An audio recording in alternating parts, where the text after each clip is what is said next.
देखिए ये आदमी किस तरह से लकड़ी पे कारीगरी करता है, देख के आप हैरान हो जाओगे।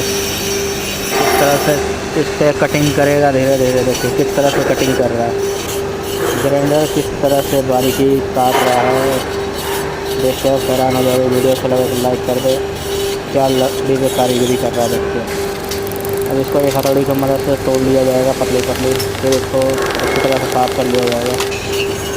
फिर ग्राइंड की मदद से फिर दोबारा इसको चिकना किया जाएगा। इसको किस तरह से चिकना कर रहा है, बचे हुए टुकड़े उसको ग्राइंडर की मदद से निकाल लिया जाएगा। फिर इसको दोबारा ग्राइंडर चलाएगा, फिर पूरा स्मूथ चिकना हो जाएगा। देखिए वीडियो अच्छा लगा तो लाइक कर दे, कमेंट कर दे, सब्सक्राइब कर दे। अच्छा लगा